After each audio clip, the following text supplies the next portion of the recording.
Hello everyone. Welcome to Biblical Prophecies Fulfilled. This is the fifth discussion in our series, and it's called The Christian Messianic Age Has No End. You can find this fact sheet on our website. A lot of confusion arises from phrases like the time of the end and the last days. The last days of what? We might ask. This paper seeks to sort out these time phrases and references. Generally speaking, the writers of the New Testament had the conception of two ages, the Mosaic Age and the Messianic Age, also called the Old Covenant and the New Covenant.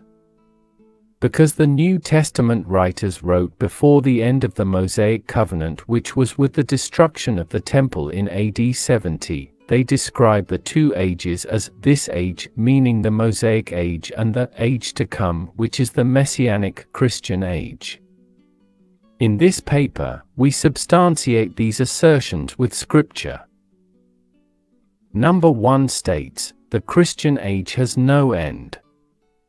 Right away, you can see that this contradicts what many Bible teachers assert. And yet, there is abundance of scriptures regarding this fact, as you can see. Number 2 points out that if the Christian age has no end, then when the New Testament refers to time of the end, or end of the age, or last days, we can logically conclude that it's speaking of the Old Covenant. We will substantiate this claim with Scripture as well.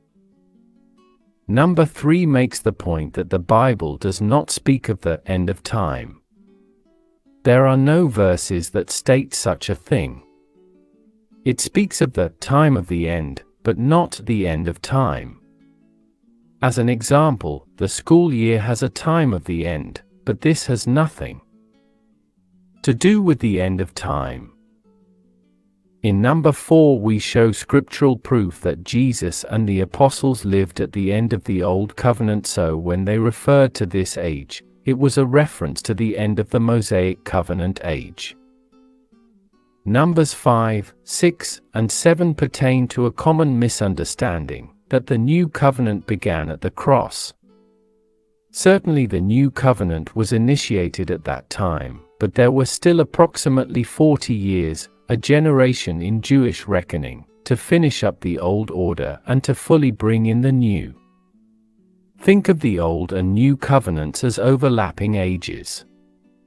That is why we see Old Covenant practices still being performed by Jews during New Testament times, like, for example, Paul taking a Nazirite vow in Acts. Paul and the other apostles were living in that overlapping time, what is called by theologians the already but not yet. This number 8 explains the already but not yet that lasted approximately 40 years beginning around AD 30 until the end of the Old Covenant in AD 70. Video number 8 is more in depth on this topic.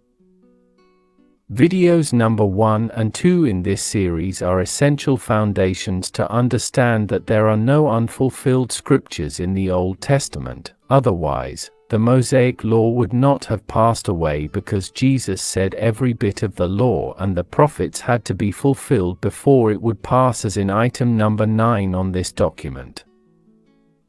For some people, it seems the anticipation of the future coming of Christ is the essence of their faith.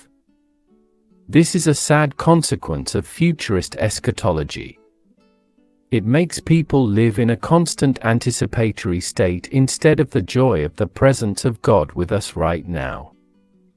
Instead of living in the grace-filled presence of the love of their life, they are anticipating something to happen materially in the future, which the Bible does not teach. This is heart sickness. In Proverbs, we read, "Hope deferred makes the heart sick, but desire fulfilled is a tree of life."